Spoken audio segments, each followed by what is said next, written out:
we are also at a crisis of men. There's so many people that are out there, especially men, that are isolated. You kind of need a little bit of a brotherhood to like reconnect with people in person. Antonio, first question. I'd love you to jump in. What's something simple you do on a weekly or daily basis that's added a significant amount of joy to your life? Yeah, well, let me start with this. I believe that most of us are emotionally constipated. When I say emotionally constipated, I feel like we have so much emotions backed up inside of us. That can be fear, that can be anger, that can be sadness, and especially can be joy. And unfortunately, we don't find mechanism or ways to release that. So one thing that I've found successful on a regular basis is taking a 30-minute walk, which sounds really simple. But here's the magic when it comes to the 30-minute walk. I do it with no technology, no audio, no podcast, no notifications, nothing like that. And on the surface, it sounds simple. How is a 30-minute walk with no technology, no notifications, audio magical? But let me tell you something. When you take that 30-minute walk, hopefully in nature, what it does, it creates space for that constipation, if you will, to release. And I will find that sometimes over the course of 30 minutes, that sometimes I'll laugh uncontrollably. That problem that I've been trying to solve for the longest time, finally, that solution shows up. Sometimes, look, emotion can show up. That could be tears, that could be sadness, that could be anger, but I create an outlet, a release for it to finally get out. And when I get that out, I find that creates more space for joy in my life. So when I get home to my wife, when I get home to our two kids, I can be more present. I can be more joyful. I can be more playful with them, because there's not such a backlog of emotion that I did not get out. And again, I'm not just talking about the quote unquote bad stuff, anger and sadness, but that's not bad, by the way. All emotions are loving and they're important. But I create that 30-minute walk that I do a few times a week to create that space. And it adds so much to me and my family, most importantly. I think an interesting word that you said is space. It sounds like these walks, and one follow-up question that I have, but it sounds like these walks are giving you the room to feel whatever it is that you want to feel. So many of us, men and women and anybody else in between, we go from one situation to the next, and we don't often leave time to process actually the inertia of where we just came from. You had a tough meeting in the morning, or in your case, you give talks all around the world, sometimes on Zoom. You maybe your talk wasn't as great, or maybe you didn't get the reception that you wanted to. Now you're holding that energy inside of your body. And then the next transition is you have a meeting to go to, or you got to pick up your kids from school. We take the energy from one situation and the inertia, and we bring it into the next. And so we never are fully present, especially as men.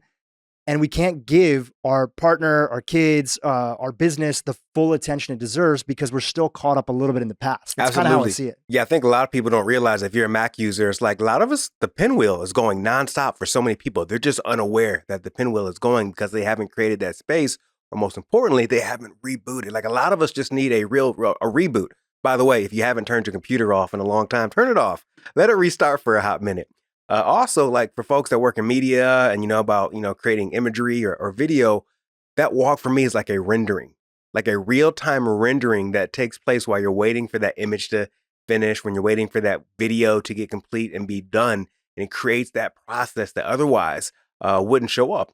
And here's the key thing. It has to be intentional. Like that has to be in my calendar. That 30-minute walk in silence is never going to happen on its own. It has to be on my calendar. Do you find it in the morning, the evening, other stuff? I like the midday. I like the midday one where I take a break and I just need to get away from things for a bit. Little brain space. Mark, I'd love to go to you. What's something simple that you do on a weekly or daily basis? Simple that adds a significant amount of joy to your life. Well, I really connect with your walk, Antonio. This is something that I do myself. But for me, anything that relates to joy, I would call it something that comes as effortless effort. And if I get up in the morning, my routine has to be there. So for me, joy is how I start my day and how I end my day. So for example, in the morning, I wake up, I get my cup of coffee. I wake up at least an hour before the kids are up. I make sure I get my 15, 20-minute meditation. I really reflect on the day ahead a little bit because usually I have a lot of tasks and things to deal with. So before I kind of head out and deal with everything, I need that hour to myself, that quiet time in the morning, no phone. I will wake up and just really sit there for a little bit, play with the dog. And then there is also the vulnerability of the kids. When they wake up in the morning, that first 5 minutes, I usually walk in the room to nudge them to get up. And just that vulnerability that they have first thing in the morning just brings a huge smile on my face, because they're like, how do you wake up? And how do we treat the day together? How do we start the day and get breakfast going? So that's always a big part for me. So that morning routine, that space and time for you in the morning helps you not only have a lot of joy, but grounds you for the rest of the day. Absolutely. For the end of the day, that's another one. And I would do the same walk, basically a 30-minute walk in the evening. Usually I try to time it around the sunset. We're lucky here to live by the beach, so I'll take a walk in the park, Palisades Park. I'll watch the sunset. I'll take 30, 40-minute walk and basically reset, reflect on the day, and just have a moment of gratitude. Watch nature, watch the sunset, look at the ocean. And I come home, I'm a better man. I'm basically at that point open to the family and the kids, and connect with them and see what's going on for them. So those little things really help ground me and give me joy on a daily basis. It's super interesting because there was a book that I was recommended a long time ago. It was like maybe like 10 years ago, 15 years ago. And it was written by David Data, who's a really interesting character, right? And it was called The Way of the Spiritual Man. Yo. And there's a lot of interesting thoughts on that book. I mean, we could do a whole podcast on that. But one of the things that I always took away from that book is that for a lot of men, they recharge themselves and they reground themselves in isolation. Having a little bit of alone time, having a little bit of time away from things, doesn't mean that this is days and days and weeks and months, but a little bit of time to kind of reground yourself is an important part of, I don't know, masculine energy, what it really means to be grounded and holistic in all aspects of your life. Do you feel that's true for you, Mark? 100%. For me, it's super important, and I actually basically programmed my family to accept that. One of the things for me going home after a long day at work, per se, is something that I need to have that alone time before I step into the family dynamic. I need to basically not take my day with me and bring it home. So I make sure that I stop, even if I'm in the car for 15 or 20 minutes, and do a little meditation, not scroll through social media or anything like that. It's really that quiet time before you step into the next phase of the day. A transitionary moment. In fact, 100%. Both of you, Antonio and Mark, you both have shared in the past at our man morning walks that, hey, you get home and you know that when you step in, I don't have kids, but both of you do. Antonio, you have twins. Mark, you have two boys, super lovely, and they're a little bit older. But before you come into the house and before you have the inertia of everything that comes along with it, which is tasks, to-dos, maybe making food, responding to different needs that are there, you're pulling up to your house, but you're taking that little transitionary moment for you, and it's made a big deal. 100%. I think it was also harder. My kids are a little bit older now, being 13 and 17, but when they were younger, that was a challenge, because their attention and the chaos that happens when you walk into a house is different than where we are right now. They're a lot more independent and so forth. So there is a transition that happens through life that's also interesting to watch, how we are for our families and within ourselves. Jay, jump in. Something small that happens on a weekly or daily basis that's added a significant amount of joy to your life. Yeah, I think to me, happiness is like a continuous choice. And anything with ritual that can help ground that is amazing. So for me, meditating in the morning and the evening, after I meditate, after I sort of like let go of all the stress, burdens, and really connect to that inner peace, and that like my heart feels good, it's nurtured, I take maybe 2 to 3 minutes and I actually send positive thoughts or, prayer for other people in my life who really need it. And that helps me open my heart. So the practice that helps me is actually opening my heart on a daily basis by thinking about people that need my loving thoughts and attention, even if I acknowledge their presence in my heart. And also if I do that for people I'm just grateful for, like people in my main morning group, people who are just friends, family. And then I sort of like visualize that sort of like love expanding to sort of like encircle the whole earth, and just sort of like feeling like, oh, I'm connected to our human family. And that opening of the heart practice for me, I've learned because especially as an entrepreneur, you can be so on the grind. You can sometimes get disconnected with your heart and just like, I want to be like a healthy balance of heart and head. Don't want to get too much in one of the either. So my post meditation practice of like opening the heart, giving gratitude, sending, positive thoughts has been like very transformative. Yeah. Do you ever reach out to people that you thought about during that period of time and express that gratitude to them? It naturally comes. Yeah. Yeah. So I think like just sending a text message of like appreciation. Hey, I just really appreciate you for X. You do a good job of this, Dhru. You're really, I feel like the happiest people I know are people who have big hearts and who have open hearts. I just have observed that. And, really healthy fathers and mothers tend to have that. But even people who are single, I feel like just have a healthy community where it opens their heart. So, yeah. Yeah. The thing about gratitude that I think about, and it's just like what I'm hearing from you, Jay, is like mindfully thinking about the people in your life, which also means in your instance, it may be that they need extra love and attention. Yep. But it's the reminder of just how lucky we are to have these people in our life in the first place. And that kind of piggybacks a little bit into mine that I'll jump in on. And then I have a follow-up question actually for all of you, whoever wants to jump in first after I share. But for me, I get a lot of energy from giving gratitude. And so one of the first things I do in the morning is that I'm very close with like my friends, my family, you guys. I love to actually, and this sounds like a nightmare to my wife. Like, and she sees it and she's like, how do you do this first thing in the morning? But I wake up, and especially having a lot of friends and family on the East Coast, because I get up pretty early, I love to just call somebody. I love to just call somebody in my network. Often it's usually one of my best friends, Nirav, me here, family. And I love to just like chat a little bit and check in on them. That could be like checking on something important that's there for them. And it creates an opportunity for sharing. Like, here's something that I'm focused on this week.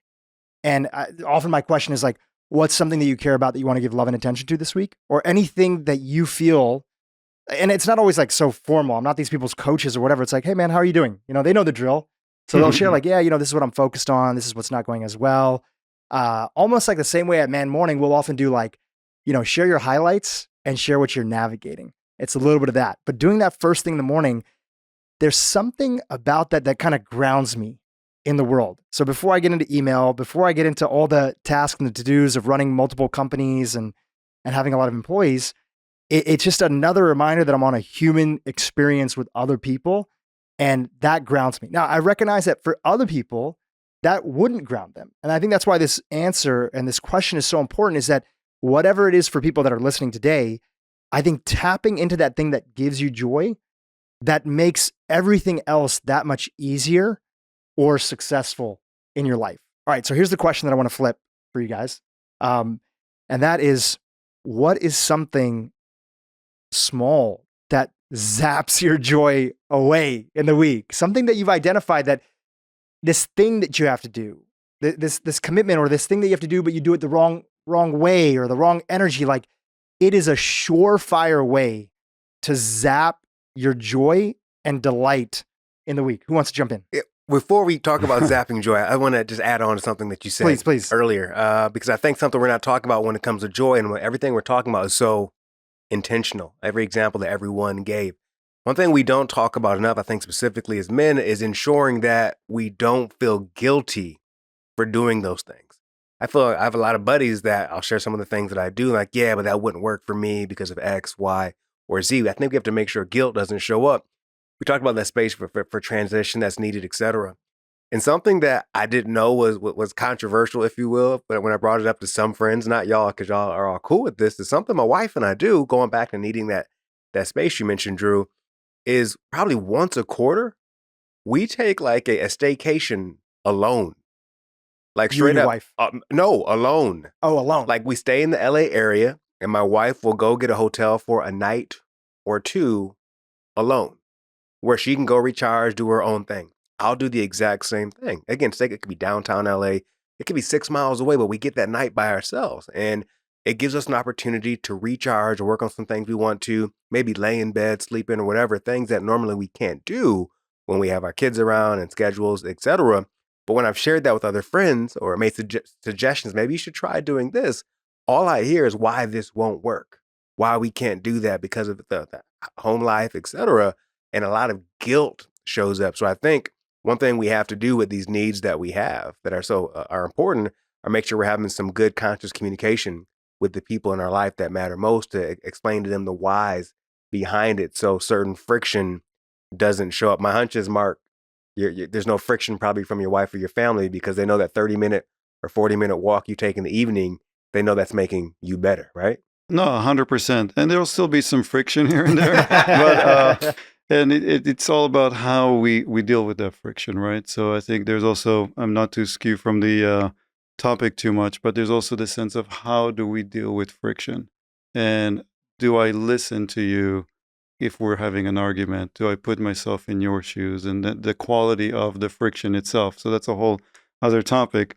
But for me, as far as anything that's disrupting joy, it would basically probably be anything that's disrupting my, especially morning routine. If it happens a few days in a row where I'm, have a lot to do more than normal and I have to schedule myself earlier than I need to, just things that come up in life and my routine just gets skewed, even if it's for 3 days in a row, that will be something that ticks me off because I feel like now it's like I got to get back into my routine because that's what is my anchor.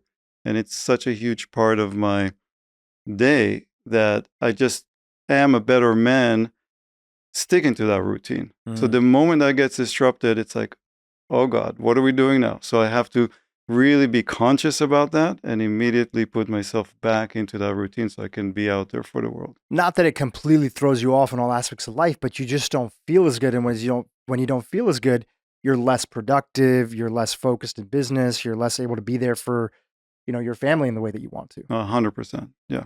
Anybody Agree. else? Yeah, I would say if I do anything out of obligation, like if I'm meeting up with someone, like for example, I love that when we do our man morning every Thursday morning, we meet at 7 or 8 a.m. I've never felt obligated to show up. I want to show up, but there's some invitations you'll get from friends or old friends or different colleagues or whatever, and they say, "Hey, let's meet for this evening or meet this week. Do you want to do this or whatever?"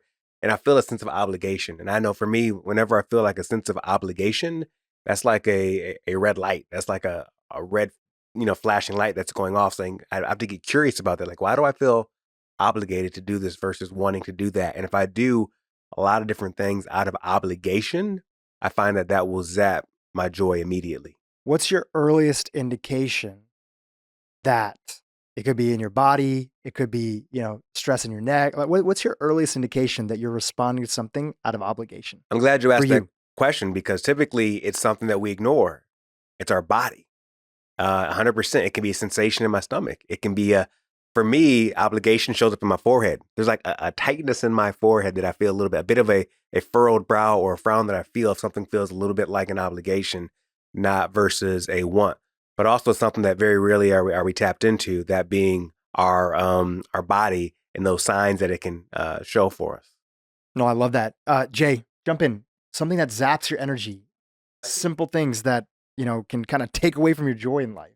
Totally. I think what you talked about earlier with accumulated inertia that's not addressed, I think creating space, be it a walk, be it an introspection practice, for me, if I don't do like a global life perspective, I'd be like, let me feel it out. Well, let me think it out in terms of relationships, work, my own personal health. Where am I getting sloppy in terms of a habit that I took for granted? I was like, oh, I'm amazing at doing X, Y, and Z in terms of going to the gym. And I'm like, oh, wait, I haven't gone in like 3 days. You know what I mean? Like, I need to step on my game. Just making that space for not allowing anything that is sort of like a emotional irritation or an unaddressed feeling, like creating dedicated space for that, be it passive in terms of a walk or like active. I need to like be proactive in like investigating my inner life or my outer life.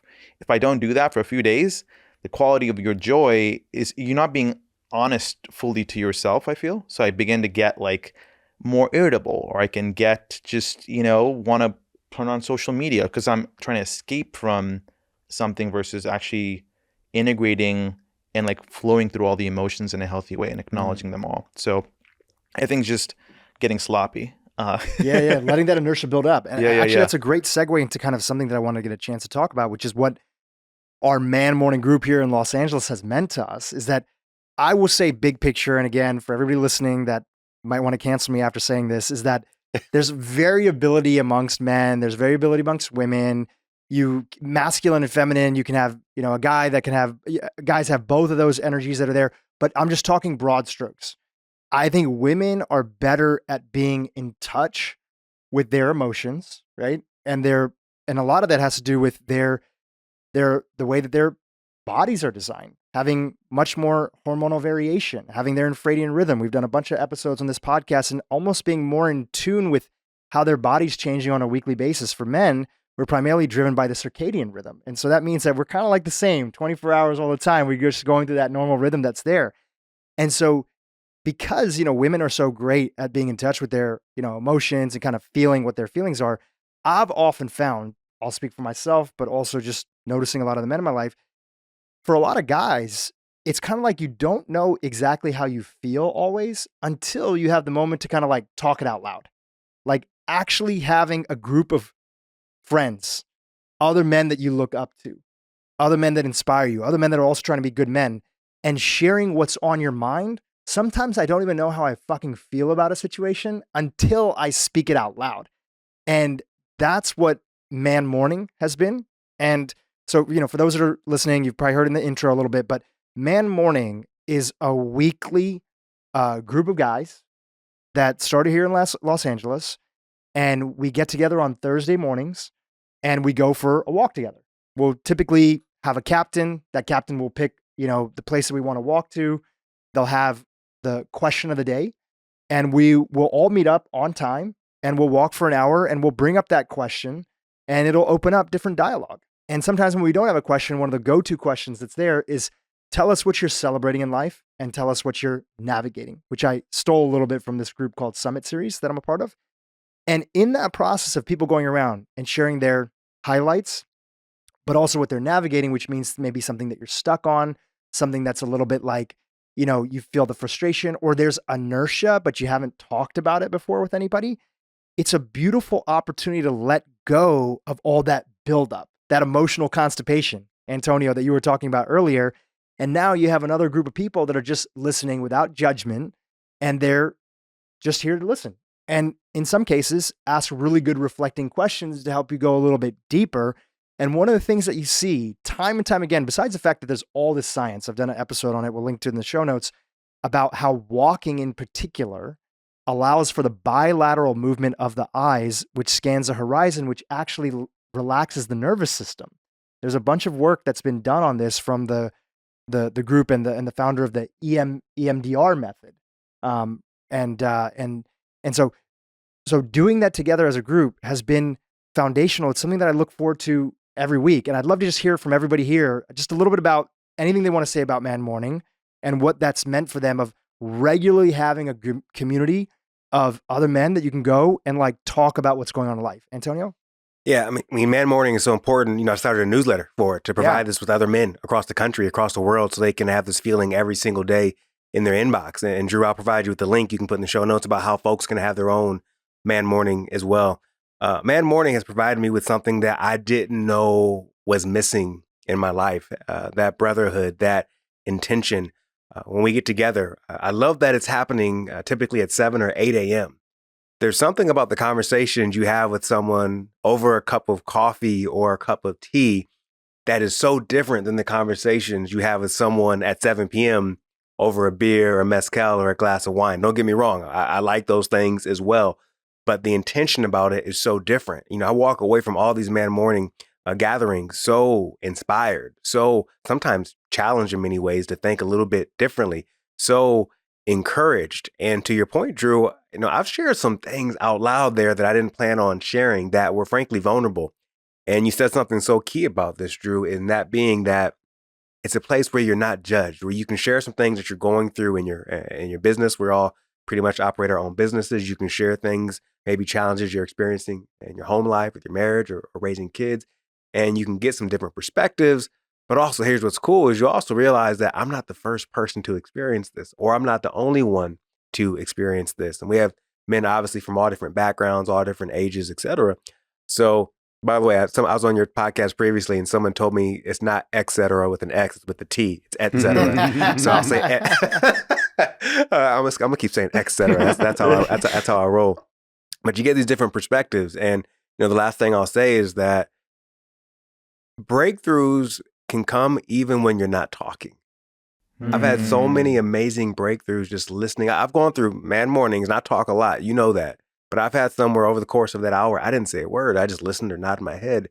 But I walked away so empowered, and I learned something new. So breakthroughs can come even when you're not speaking, and I think we can forget that. Yeah, and I think before I pass it over to Mark and Jay to jump in, we are also really, truly, I feel, at a crisis of men.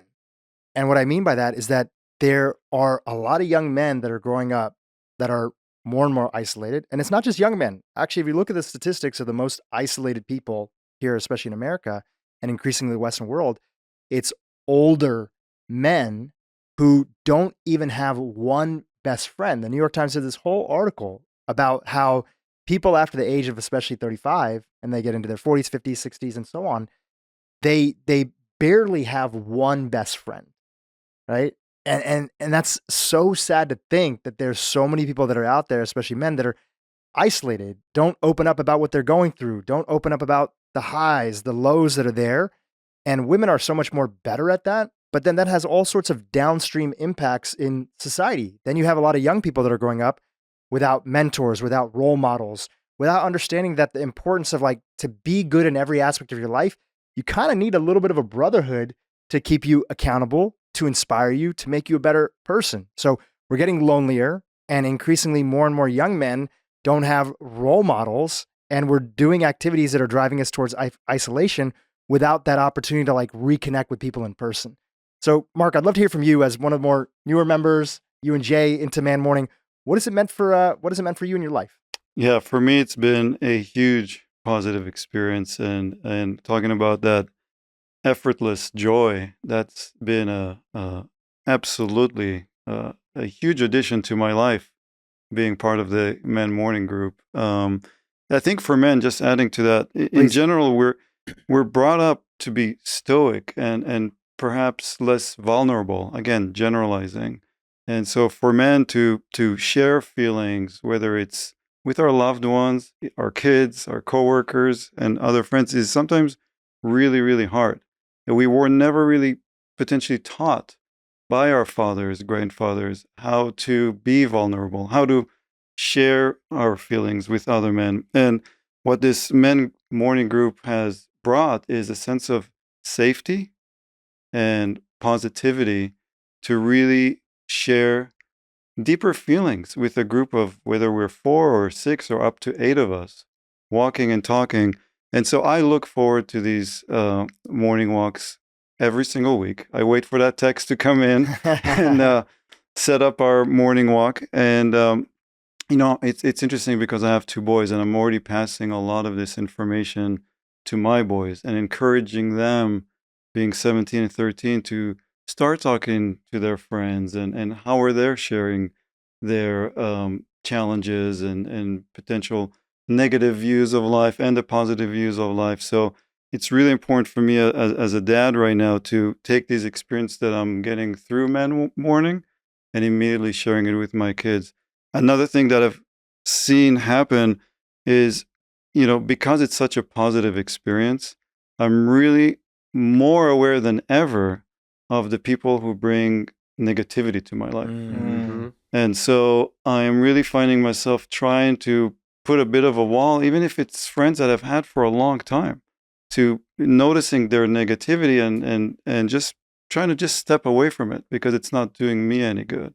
I can't necessarily change them overnight, but I'm, in a sense, protecting myself and really pushing myself towards the positive elements of my life instead. So really being aware and conscious of that, that's becoming a daily routine for me too. Sure, I know that's something that everybody can relate to. And I think you mentioned something else, Mark, is that, for anybody who's listening that's like, oh, this sounds like kumbaya, it's like super soft, it's this, it's that. We talk about fucking crushing it in business. Yeah. We talk about wanting to make more money in our life, to have impact or to do things or create more opportunities. It's not just the soft stuff. It's also the other things. And that's actually what it means to be a man. You can be both sides of those 100%. things. I don't know if you guys have seen this in the news, but there was a gentleman, and I don't know too much about him, but there's a gentleman named Andrew Tate that basically got canceled from social media. And a big part of it was, from what I understand, reading a little bit, is that this was a guy who had very controversial things to say. He had a very specific viewpoint of what being a macho man or a man was about. And from what limited I've seen, yeah, it's probably a very specific, degrading viewpoint of the world that's out there. And, I look at stuff and I'm like, okay, well, why did it get so much attention? The young men, especially that were listening to him, what were they looking for? And really, people were looking for probably guidance. And in the case of him, he's probably doing it with like flashing money and this and that. There's a lot of stuff that was caught up in it. But it's actually a reminder that society needs more examples of men who are both driven to work out and have and be like better in their body, right? Be better in relationship. And it's okay to actually want success for you, your friends, your family, and to make money and to give back into the world. Like, you can be all of those things. It doesn't have to be only soft. It doesn't have to only be quote unquote hard, aspects. It can be a blend of all that. And that's a big part of what I feel like Man Morning is. Jay, jump in. What has it meant to you as a newer member of the group? Yeah. So echoing Mark, I think having something on your calendar is amazing, where you don't have to like plan a really high quality community gathering where you just know you can jump in and feel a level of safety, emotional safety, and like honesty. We can really speak. I've heard things that typical guys wouldn't talk about in other settings in terms of what they're going through with challenges.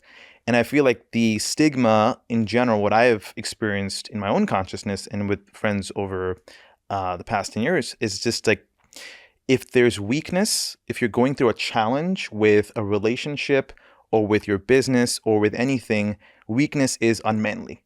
And I think that is a little bit of like a cultural myth that we may have digested unconsciously. So there is that level of like emotional honesty and freedom that I find ridiculously valuable.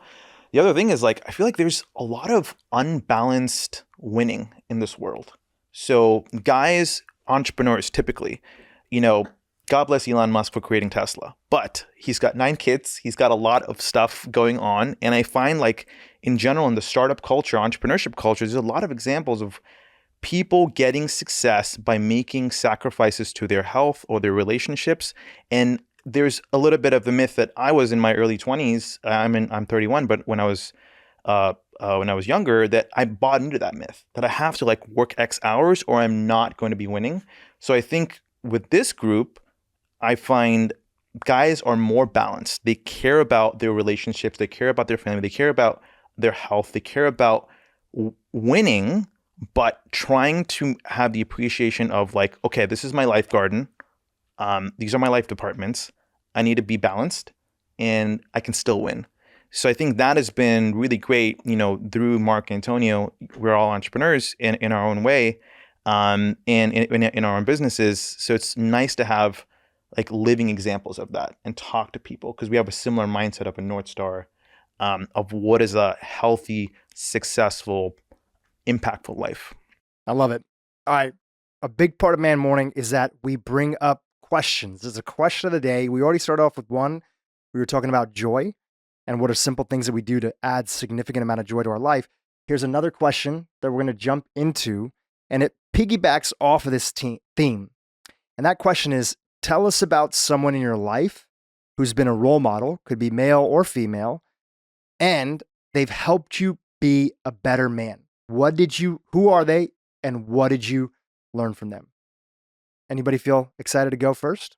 I'll go. I have to go way back to undergrad at Western Michigan University. And I walked on the track and field team. I was a long jumper and triple jumper. And it's really connected with Man Morning as well. I was a long jumper and triple jumper. And we had a really old school coach that if he was around today, he'd get fired after an hour being on the job, because He was really direct and said things you're not allowed to say right now to people. But after 2 years of being on the track and field team, I walked on the team, which means I didn't have a scholarship at the time. I was doing absolutely horrible. And I knew I was doing absolutely horrible because one day my head coach, Jack Shaw, rest in peace, came up to me and said, Tony, you're doing absolutely horrible. He kept it real with you. But then he did something that changed my life in that moment. And he said, I don't know if you know this, but we have 2 All-Americans on our team.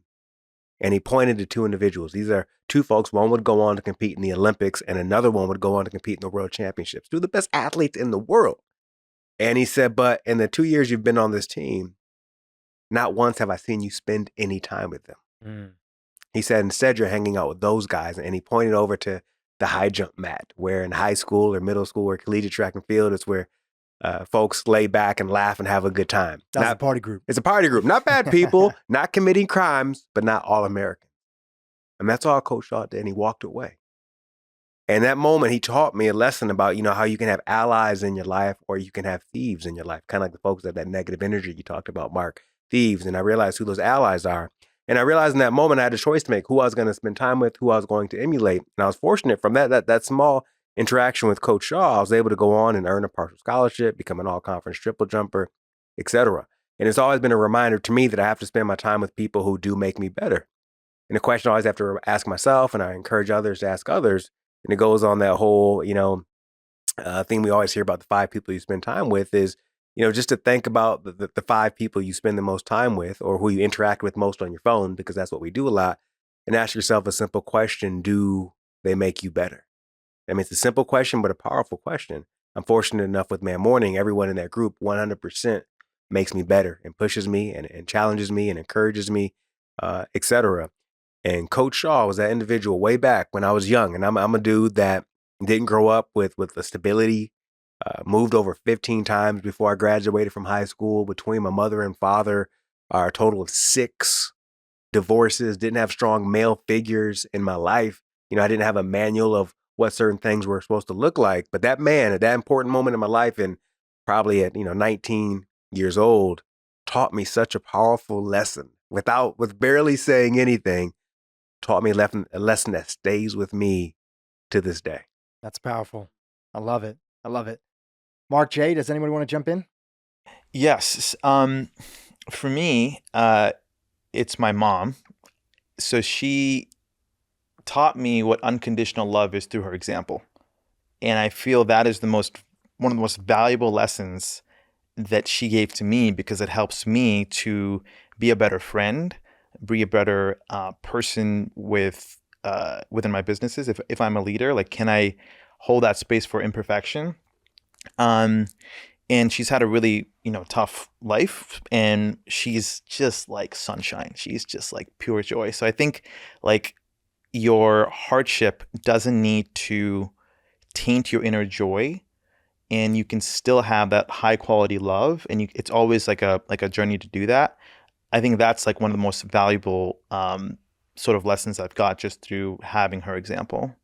Wow. Yeah. It's like, what's her name? We got to hear her name because she sounds amazing. Oh, she's got a great name too. Zamira. Okay. Zamira Kalmadi. Yeah, she's my hero. in a way, I'm hearing kind of like when especially as a kid, when your brain is still developing and you're forming your sense of the world, it reminds me, like Albert Einstein had this quote. He said, one of the most important questions, I'm paraphrasing here, that somebody can ask themselves is the universe a force for good, or is the universe a force for bad? And when you are loved by a mother, which everybody needs, right? Regardless of gender, when you're loved by a mother and you really feel like you have that grounded, it's like a safety net that all is right in the world. And you already start off into this planet, which is like, look, most people are good people. Sure, there's some bad actors that are out there, but most people are good people, or they want to do good. And the world is like a safe place. So let me go out there and let me leave my mark. Versus, and I've talked to individuals like Dr. Gabor Mate on this podcast before, of when you go through really rough childhoods, which a lot of people have, or maybe they didn't have that loving motherly or fatherly energy, you come in already with this sense and feeling that you're working against in sort of the world of childhood trauma, which is that the world is out to get you.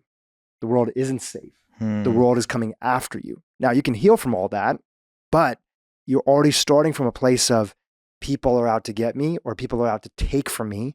So it starts to develop your mindset that you have to be, watch out, they're going to come after you, watch out, be protective, versus you can be a lot more loving, joyful, kind, and driven, knowing that largely the world is here for you, not against you. Totally. Yeah, I feel like if you're one of the best gifts of life, if you are lucky to receive it with an amazing family, is that receiving that love and emotional security that becomes part of your DNA. But for me, you can always develop it also with the friendships, like period. If you can give love unconditionally, you will receive love eventually. I feel like just like how the universe works. Just give love unconditionally, wisely, not to like every random stranger that you meet. You've got to have a level of discrimination and obviously kindness, universal kindness. But yeah, I feel like giving love is a great way to happiness. Mark, jump in. Sure. Yeah, I think for myself, maybe a little bit of a different route. My parents weren't really my role models. I was born in Israel, and we moved to Canada when I was a younger kid at about 10, 11 years old. This was due to a bankruptcy that happened to my family, to my dad. And so I was immersed in a new culture. I had to learn French and English, go to French school and meet new friends. Everything was a little bit scary and unsettling. My mom was also fighting a little bit of depression and some mental illness at the time. And I could see my dad was really struggling with a new career and trying to rebuild our life. So he's also a scientist. He's a PhD in physics, and he's pretty much an introvert. And we were just very different. As much as he was a loving father, we didn't have as much in common. So luckily for me, at a young age, I also got really interested in music, and I found an amazing music teacher who was I played bass, and Alain Caron was his name, and he was an amazing studio session player, and I connected with him, and he basically became my mentor. He was almost a philosopher and loved learning, and at a very young age, I used to not just study bass, but he would take me under his wing, and we'd spend hours just talking about life, and he taught me that for him, music was really a way to deliver his own voice into the world, channeling it through music. And so he grounded himself through music. And I think at a fairly young age, I learned how to do that. And that was a bit of my savior. Instead of getting into trouble or going to some, hanging out with the wrong crowds, music was my anchor. And for my dad, education was really important. So when it came down to finishing high school and going to college, and I didn't want to go that route at the time. I wanted to go and play with the band, and go on the road, and be a rock and roll star. And my parents just wanted nothing out of it. So my teacher, Alain, said, okay, you know what? I'm going to come to your house. I'm going to talk to your parents. We're going to all sit together, and they're going to hear you out. I'm just going to sit there and give you support, but tell them what's going on for you and why you're not going to take this route. And we had this beautiful conversation. I'll remember this forever, that I explained to my parents, I'm not going to college. I'm going to take some time off. I'm going to go on the road. I'm going to pursue music, even though they knew nothing about that world. And we'll see what happens. And my dad's reaction at the time was like, okay, let's do it. And I didn't expect that reaction at all. So, from there on, I did end up going to college. Later, I went to Berklee College of Music, and then I moved to the States full time. So that was another level of immigration. But taken from that, I think for me, it really became important to then, as an adult, to become a mentor for other people. Because I run a few companies and I have maybe 130, 40 employees and my own sons, and how do I show up for everybody in my life, my family, my friends, my employees, and be their mentor is a really important thing for me, because I didn't really have it in my parents. And as a parent, it became that much more important for me. Wow, that's beautiful. He was a mentor and advocate. Like he really took the extra step in this instance to even be there with you. And I think that one thing that's really important about that is that for anybody who's listening that has kids, I think especially for kids, it's so important you know, even if you have great parents, right? And even if you have parents that are doing their best, we naturally, and the same thing goes for your partner, even if you have a great partner, husband, wife, whatever it might be, you can only learn so much directly from there. We kind of need a village to learn from, 100%. right? We need all sorts of different people from all different walks of life to learn from, because we're going to hear the same message they're going to say as your dad or your mom, or even though they weren't necessarily into music, we're going to hear it in a different way. Or they're going to see something different in you because they're not with you every single day. I'm sure there are people that are mentors for your sons that see something in them and say, hey, did you know your son is really good at this or that? And sometimes we can be so close to it that we could overlook it. So I think it's just the importance of having mentors. And of course, as you left us with that note, being a mentor, especially if you've been lucky enough to have one in your life and paying it forward. Exactly. Yeah. Yeah. First, I want to meet your mom, and this gentleman sounds absolutely amazing. Something that came up, Mark, while you were talking, and this goes back, I think, to the theme that you mentioned earlier, and I'm excited to hear who your person was, by the way, Dhru. But this theme of isolation that men have, and, I think it's 1 in 7 men don't have someone, a close friend in their life. So I heard you say very clearly that you had somewhere to be. And I think it makes such a big difference, especially for young men, to have something on your calendar, somewhere to be, whether it's music class where you can meet individuals like that, whether it's sports. For men right now, at this stage of our life, having Man Morning on our calendar is a place to be that it doesn't, hey, are we doing it this week? No, it's on the calendar. Like, you opt out, you don't opt in. And I just think it's so critical to have something there, especially at a young age. 100%. We can go and search it. I think for anybody, just find that joy, and everybody's got, going back to joy, what is it that brings joy to you? And then go search it out and pursue it. Upright bass?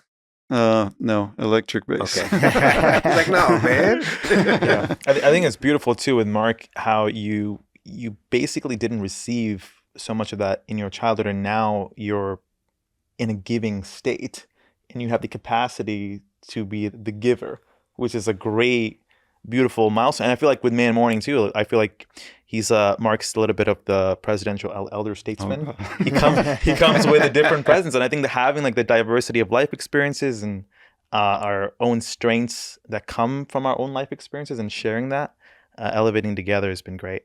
The other thing I'll say, especially in this day and age where there's so much emphasis on like people want to self-actualize, even if, people have been very successful. I have a lot of family members that are doctors.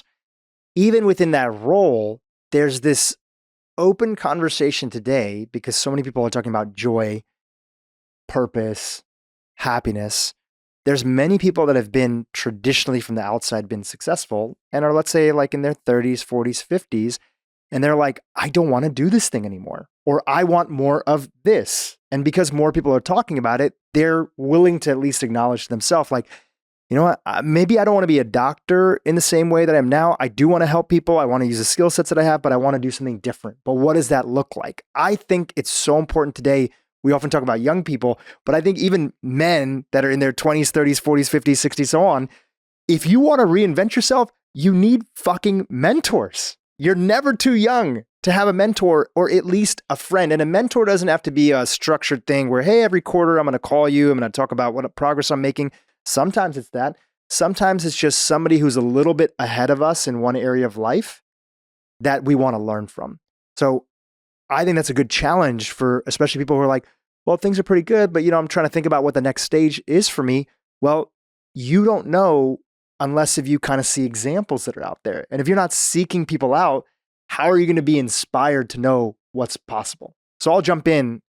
For Okay, that one person please. who's listening right now, and I know what they're saying, it's easy for you to say, Dhru, but I don't have those men. I don't have those women in my life, those mentors. Until you can find those folks who you have physical, direct contact with, your mentors can be the folks you listen to on podcasts. Yeah. You can learn from their experience. Your mentors can be the folks that you read in books. They can be the folks you read articles about, et cetera. So it doesn't necessarily, a mentor, and I've come to think about this new in the past few years, doesn't necessarily have to be the person that you can pick up the phone and talk to. But guess what? You have access to Dhru on every single week, multiple times on the podcast by pushing play, right? And I think that there's so many other people we have access to. So mentors are beyond the direct people you have direct access to. Yeah. I would hear Seth Godin often call it like, these are people that you look up to, and then there could still be a use for somebody, in person. Absolutely. And I think there is a lot of use for people in person. Yes. And I'll steal from my friend Lewis House, who has this great quote that I've shared before.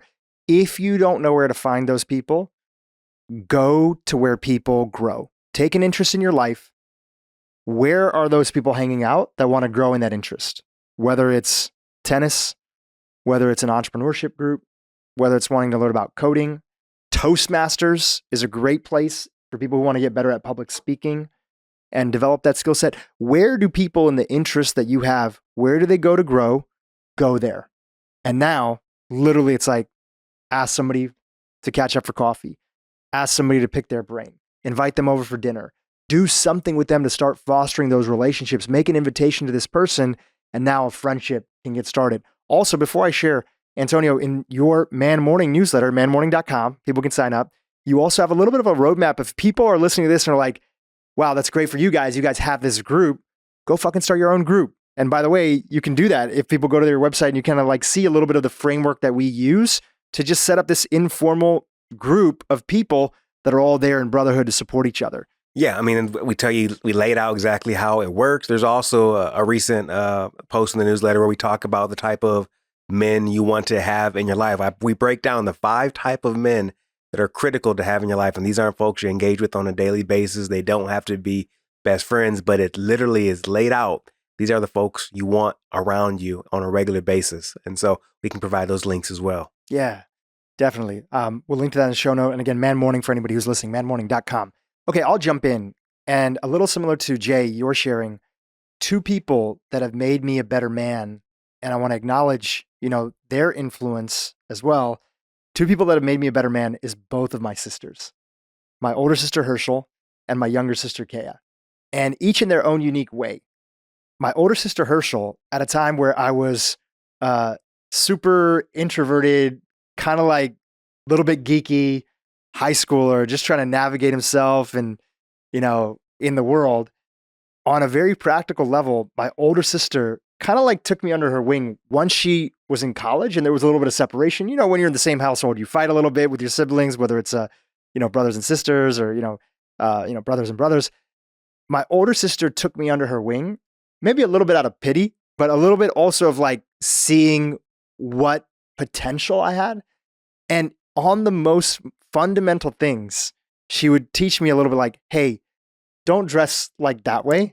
Like maybe try doing this, right? She would literally help me like buy clothes, help me like level up a little bit.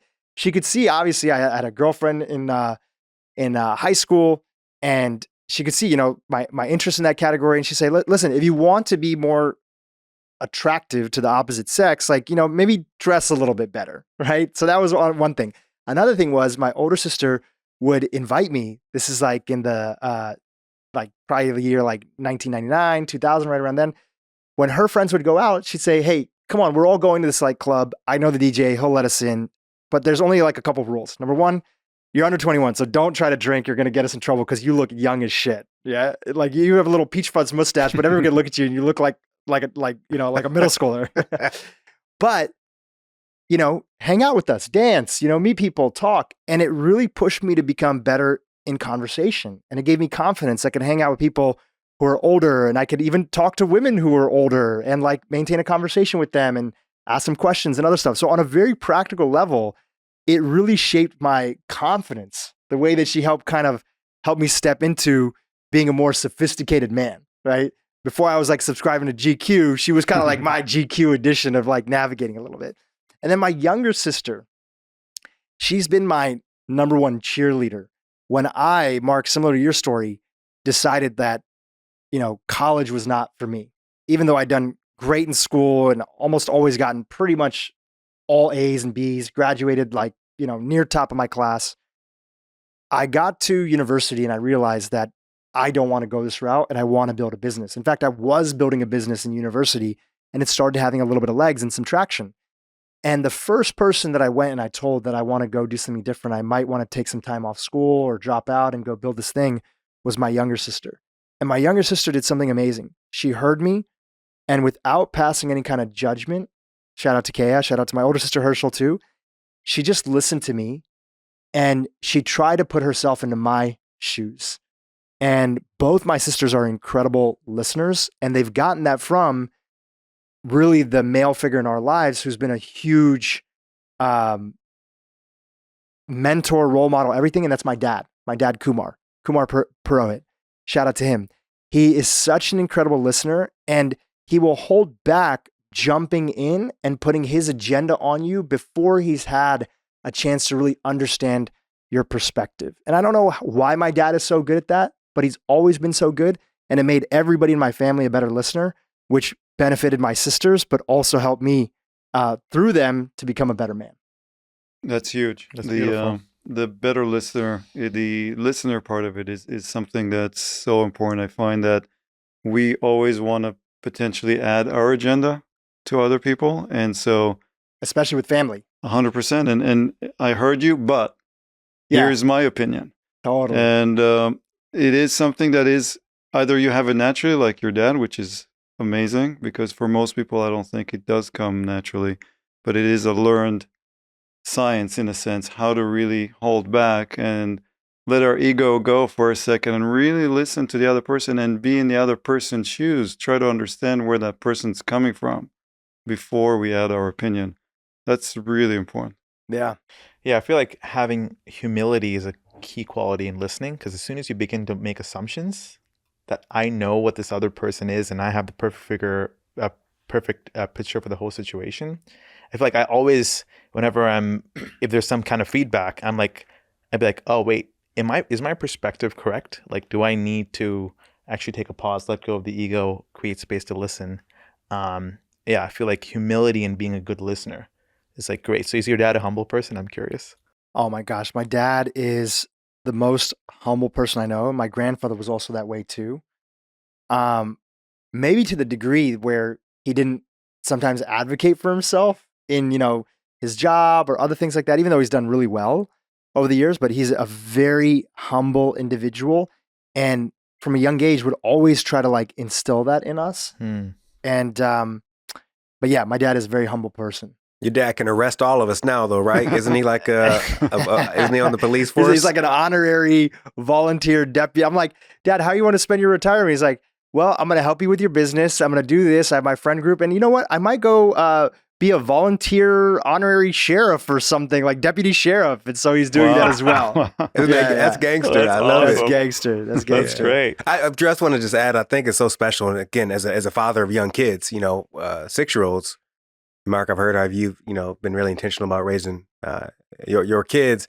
Hearing that you had that dynamic with your siblings, I feel like in this day and age it's so rare. You always hear about siblings that have beef or they don't get along or there's tension. Like, I just think I'd love to hear that and want to do whatever I can on my end to ensure that my kids have that kind of dynamic as well. Yeah, it's almost like parents got to fight a little bit to make sure their kids stay close. It's too easy in this day and age for differences and other stuff, but you learn from your parents. Your parents kind of role model a little bit. They set the tone. And our parents from the beginning said, look, when you get out into the world is a little crazy. It can be a little crazy, but you guys have each other and you got to look out for each other and you got to make sacrifices for each other. And still to this date, I literally feel like I won the lottery with my family. I mean, we have issues just like every other family has stuff that's there. But because my family has been so intentional about growth, I feel this immense drive in my life to sort of pay forward some of those lessons that I've learned from them because they've shaped me so much in who I am. That's beautiful. By the way, I just have to add, when you're talking about your sisters, your face just completely lit up. Oh my gosh, and it my was so sisters noticeable here. So if your sisters are listening, the love is in the room. You can just my see sisters are my best friends, That's dope. and I really just so appreciate them. And I totally feel like I won the lottery with my family. All right, gentlemen, we have our next theme that we're going to get into on the topic. We're going to shift a little bit into the relationship category. So sometimes in Man Morning, we have a question. People go around. And sometimes somebody will bring a theme, a topic, a quote. They'll read it out and then people will respond to it. So I have a quote from somebody who's been on this podcast before. Her name is Esther Perel and has been somebody that I've looked up to some of her writings in the world of navigating relationships and the relationship between a husband and a wife or partners or whatever it might be. And so the quote that she has, which I think is an important thing that I'd love to get your guys' reaction to, is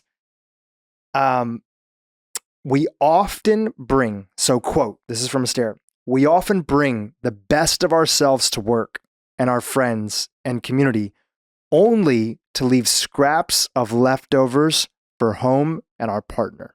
I'll read that one more time.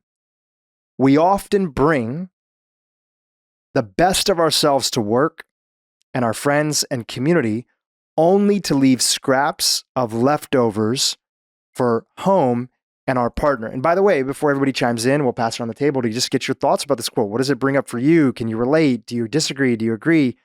By the way, disagreeing is completely okay on this podcast. Anybody who has a different opinion but somebody else, please chime in. Esther is not just talking about, obviously this quote isn't for just men. She just means it for people in general. Men, women, everybody suffers from this thing. But Antonio, let's jump in with you first. When you hear this quote, what does it bring up for you in the context of today's conversation? It brings up growth, how far I've come, because I've been that dude. I've been that man that gave my wife and definitely provided my kids with the leftovers. First, it makes me think back to, in my book, Stop Living on Autopilot, I tell a story.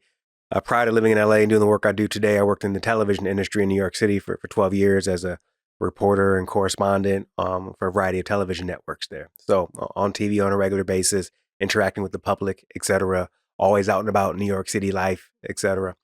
I keep saying et cetera instead of et cetera for that person just to mess with you. But I remember one time I went to this gala with an ex-girlfriend, a girlfriend at the time. And I remember we came back from the gala where we had a really good time. And I can still remember seeing her taking her earrings off in the mirror and I was changing clothes, et cetera. And she said something so kind and loving, because that's the kind of person she was.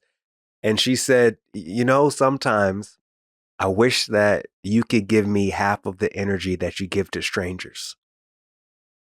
I wish that sometimes you could give me half the energy that you give to strangers, because she would see me light people up. I put smiles on people's faces, create deep connections, create bonds, make introductions to someone I don't even know. But then she would see me in a different capacity, be outside of the lights, outside of the public, and I wasn't that guy. I was reserved and I was quiet. Fast forward now to, being married and having kids, and a guy that typically travels a lot and speaks on stages in front of sometimes 5,000 plus people or thousands of people, where you can light up an audience, you can connect with these strangers, take someone on this phenomenal emotional ride. Your spouse can see that, whether it be on Instagram reels and videos. And then you come home and you realize you're not bringing any of that to them. If anything, you're bringing in a dour, a bad mood. You're coming in complaining. I'm speaking about myself right now, coming in complaining if something wasn't clean while you were gone, et cetera. And thank goodness, I was able to have the conversation, the awareness to what I was bringing when I came back home. And the question always begs, I think, for all of us, and we have to ask ourselves regularly, is what shows up when you show up? Do things get better or do things get worse? We can all identify that person that, it could be a colleague that when they show up to the office or to a meeting that, things are about to take a turn for the worse. Or you've been at a party or a gathering and the door opens and a certain person walks in, you're like, oh man, they're about to call the police because this dude just showed up. But there are other people that when they show up, things are going to get better, that meeting or that party or that gathering. And so I had to take some really intentional steps for when I come home, when I step into my house, whether I'm on the road or not, to make sure I'm showing up with joy. I'm showing up with love. And just briefly to Mark's point earlier, sometimes what that means for me, if I've been on the road for quite a few days, traveling a lot, that means when I'm driving home from LAX, that sometimes I will park my car a block or two away from home. Put it in park and just breathe and just get present. And no matter how fatigued I am or tired I am from giving other people energy, I have to reset and say, yo, look, when you show up, man, you got to be there for your kids the way you are for others. You got to be there for your spouse as well. Bring that energy, bring that charge, as Brendan Bouchard says, bring that love, etc. And sometimes, you're psyching yourself up to do so. But it's made a really big difference, because someone that's worked in the public light for over 20 years now, I've been guilty of giving people who are close to me leftovers. And now that's non-negotiable. I can't. That's my heart. That's my soul. I got to bring the best of me to them. I love it, dude. Mark, That's awesome. we give our best selves to the world, and we often bring leftovers at home. When you hear that quote, what does it bring up for you?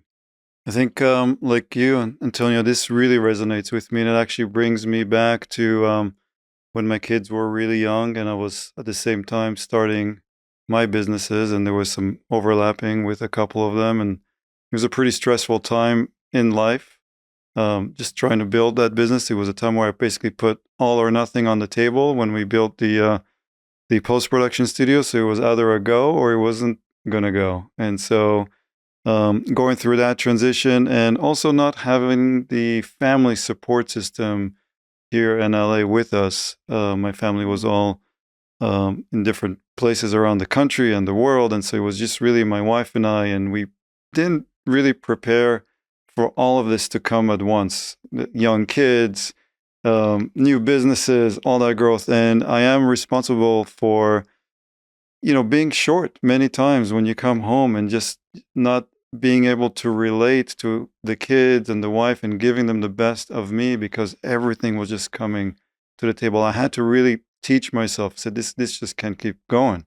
The businesses have to keep going. I have to keep growing them, but something has to switch in the way I come to my family and my kids. So that same exact story, whether it's a little bit of meditation, that pause before coming home, that transition is what created a lot of growth for me. I really learned that in order to give, I got to replenish. You have to give yourself, and it's not a selfish thing. It is actually something, in order to give more, you have to replenish. And in order to replenish is, what is it that we do for ourselves that makes us feel good?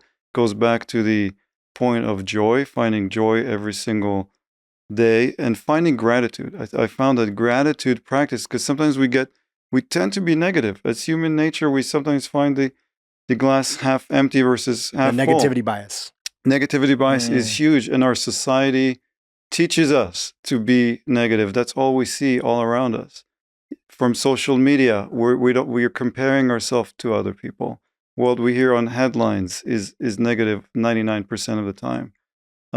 So in order to find that joy and gratitude, the reset, and then go back to the family and really being present. So being present means it's not about the quantity of time that we're giving to our family.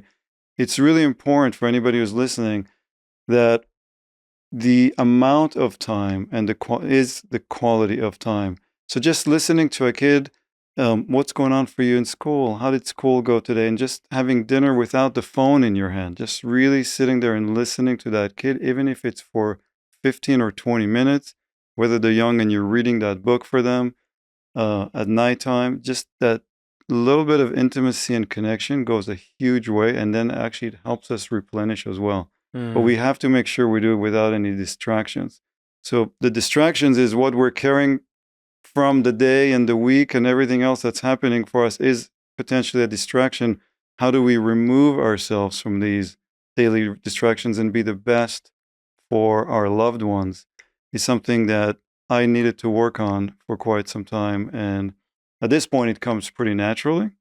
So, and also my kids are a little bit older, and there's a different types of relationship that gets established, but it's something that I will not give up is that replenishing time during the day. And it's the morning, a little bit in the afternoon, gratitude practice at nighttime. That's all very helpful to me. Yeah. And you said, it's something that I need to work on, but I think that part of today's podcast is that we're all working on this. And even when you think you have it figured out, you'll find a little new experience or moment or like a new level of your relationship where you're like, oh shoot, I did a bad job of that week. And actually that's a big part of the energy around Man Morning. It's like, it's okay not to beat yourself up. It's okay not to suppress that energy, make your partner the problem. And said, you know what? I didn't do the greatest job last week. I'm a human being. I'm doing the best that I can. A lot of men feel that push and pull between, in your example, and a lot of us being entrepreneurs, you're trying to be there as often, at least the way society's set up right now, you're trying to be there as a provider, and you're taking big risk. In your case, you're putting everything on the line to start this new studio up to provide a better life for your family. And then we can have a plan, and then there's God's plan that sort of shakes it all up. And then we have kids at the same time too, and then something else happens. And we're feeling that push and pull of like, we're making these sacrifices for our family or for our partner or for ourselves, whatever it might be.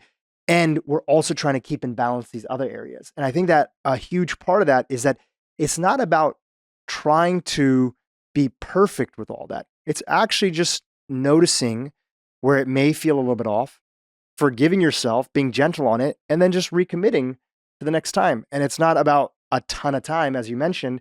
It could even be just holding your wife's hand for a moment before you're headed off to work that day because you've had so many meetings and just saying, listen, babe, I know I've been working so much and you've been such a champion and cheerleader for my projects.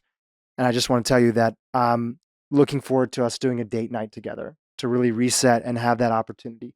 And you kiss, and that's like that honest moment of intimacy, that honest moment of being present, that honest moment of giving somebody your full attention, even if it's just for a few seconds, makes all the difference. I like what you said Yeah. because the honest moment of intimacy, because what can happen, and I'll speak for myself, I'm not sure if this showed up for you at all, Mark, but you have to pay attention when justification shows up, like the irony of, but I'm doing this for us, right? Yes, well, stop. totally. Well, stop, because you're a jerk. Like, if you're doing this for us, bruh, it's not working, because if this business, this success you're pursuing comes at the stake of our relationships, of that honest intimacy, like what's the point of it all? So like you said, it's a journey. But I wish someone would have told me, like, when you are justifying, that's a flashing light of awareness to get curious about. But those moments of honest intimacy versus justification are probably the places, not probably, are where that actual magic can happen. But again, you have to be so intentional with that. Yeah, absolutely. Yeah, it kind of struck me that I was doing a little like nature retreat this past weekend, and I just felt like it was really therapeutic. And one of the insights is just like came in the silence of like, taking that time to replenish from a busy lifestyle was, you know what? I feel like for me, I don't have enough patience and tolerance when I make mistakes. Mm. And I feel that I don't give myself the leeway to learn. And it's okay. And that can show up in other relationships. So say, for example, if I make a mistake, that beating myself up versus like being like, you know what? I'm learning. I'm just learning. I'm still like developing in many ways, and it's fine. And the same thing with an intimate partnership or a close friendship. It's easy to be like, you know what? Like, you shouldn't have made that mistake because, you should have known it. I'm like, you know what? This person's learning. Give him a break. We're all just learning. So are you saying a little bit, just to make sure I connect the dots, are you saying that because you're hard on yourself, you can sometimes notice that coming out on your relationship with other people? Is that part of it? With myself and others. Okay, got it. In intimate relationships where you can like, so with family. So in terms of leftover scraps, just kind of grounded there. I feel like with my family, for example, my brother is an important relationship for me to sort of nourish and work on. I can sort of not have a level of patience and tolerance with his journey where he's at and what level of learnings that he needs to make. And can I just silence the inner critique and can I just be his friend? And I feel like turning the dial of like your family is actually, can you be friends to them, was very powerful with my mom, because my mom she's an amazing woman, but I felt like we kind of she was being a mother to me and not a friend all the time. And the quality of conversation is very different. So I just was very deliberate over time of like selecting questions and guiding the conversation in a thoughtful way in a different scenario. I'd be like, Mom, what did you think about this? What did you learn from my dad here? What did you think about this from this period of your life? And over time, she said something really beautiful. I shared in Man Morning this summer was my father passed away when I was younger. And she said that even though God took away your father, he gave me his best qualities in you as a son. Mm-hmm. Wow. And that just was a gift that I felt like was an amazing heart-opening experience for me. So I feel like I want to have that with my brother. Like I want to not take the leftover scraps after work and give it to him and just be short. I want to like invest with him as a friend and nurture that beautiful relationship that is hopefully unfolding soon. I love it, man. When I think about this quote, we give our best selves to the world, and often we bring our scraps and leftovers at home. The thing that I think about is, I've shared this quote before on the podcast, but Ram Dass has a great quote, and it says, "You think you're so enlightened? Go spend a weekend with your family." Right? People who are on a high horse, Yeah. they think they have it all figured out. They're super enlightened. They have super this, that, whatever. They're so calm.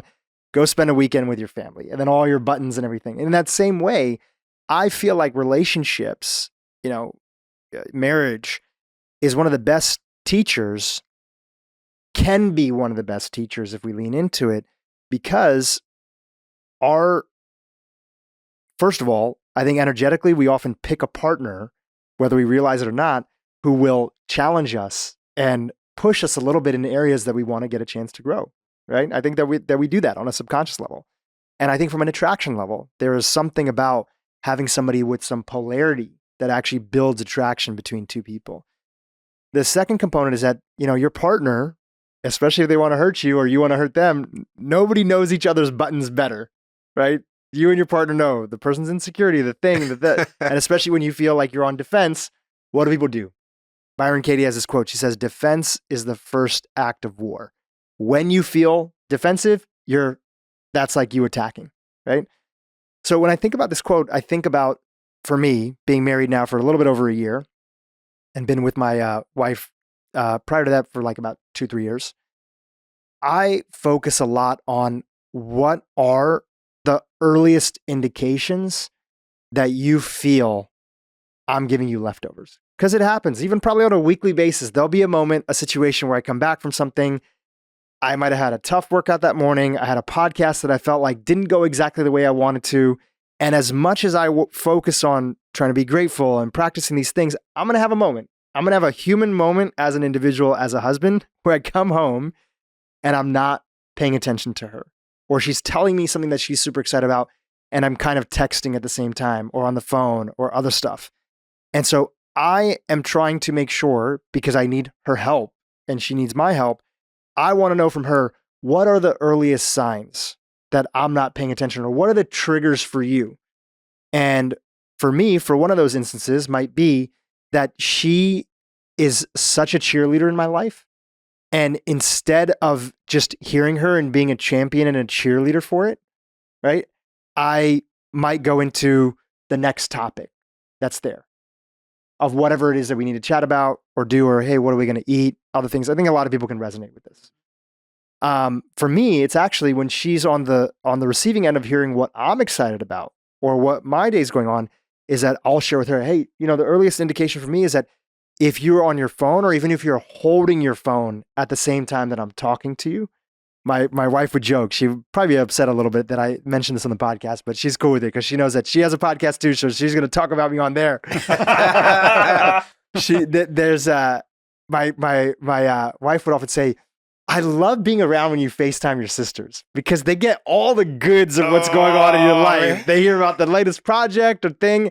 And I always laughed a little bit. I was like, yeah, I'm like, my sisters are like two of my best friends. And so I always share a little bit with them.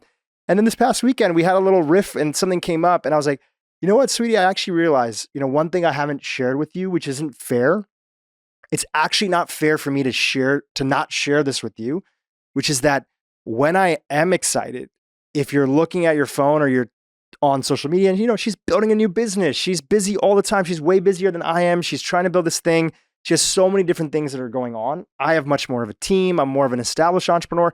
I have compassion and empathy for the situation she's in. And I shared with her that when you're looking at your phone, I feel a little less excited to kind of share about what my day is, because I feel like, are you listening or not? She might sometimes ask me, oh yeah, sorry, what were you saying about that? And that I know is kind of like a little bit of an insecurity for me. Is that like, oh, somebody's not listening to me fully. And again, she deserves to hear that, right? She deserves to hear that that's a thing for me, because now she can look out for that. She can be better and I can be better too. So I'm always looking for, what are those early signs? What are those things that we do to each other, because we're both going to have them, even though we're trying to do our best, and it'll continue to grow once we have kids and other situations. What are the early indications that we can bring up? And in the Gottman Institute, and they're going to be coming on the podcast soon. I'm super excited about that. The John Gottman and his wife, they call it that presenting your feedback with something called the soft starter. So the soft starter is like, hey, sweetie, listen, I know you're busy. I know you have a lot going on, and I'm sure you have even more stuff that's coming up today that you have to take care of. And I want to acknowledge you for that. I see how hard you're working. And when you look at your phone while I'm answering a question that you asked me, tell me what was really exciting about your day. It just builds in a little bit of like disconnection between us. I know you don't mean it, but I'm just sharing that with you, right? Versus like, you can always hear when somebody's getting defensive or ready to kind of put their stuff on somebody else, even if it's honest feedback. You always, right? It's all these extremes. You never pay attention to me, right? Oh, I share with my sisters because they listen to me. You don't listen to me. That's not how to bring stuff up. You bring stuff up in a soft way that doesn't create defensiveness. And now we're both looking out for those things. I think what's an amazing theme with what everyone said, again, is the word intention and the willingness to have the tough conversation. I think, in my experience, most tough conversations last 10 minutes or less. If you're willing to broach it, if you're willing to have it, but you willing to have that conversation with your wife to bring that up, which most people are unwilling to do because it's going to cause what? A little bit of discomfort potentially in the moment. You being willing to talk to your mother and shift that relationship from parent to friend, the same with spouses, etc. Like that willingness to have those conversations is such a game changer. I think most of us, and I'll speak for myself as well, we're all like one quote unquote tough conversation away from an even better life, right? Because there's probably something that is left unsaid between you and someone that left not the best feeling in your stomach or made you feel a certain way that you've been unwilling to address. And that just sits and marinates. And so I'm going to challenge all of us to be willing to have that quote unquote, I even hate the word tough, but that tough conversation. Yeah. And chances are if you feel it, they feel it too. Yeah. You know, Mark, your wife is in this field. No, She's a therapist. And I was right? going to add, yes, one thing that she taught us, and I think that really resonated, is, when we get, especially on these autopilot situations, as relationships grow, and even with kids, and you have, in a sense, life becomes a little bit of autopilot. You should do this. Did you do your homework? What are you doing tonight? Why didn't you do this? Do your laundry. Who cooked dinner?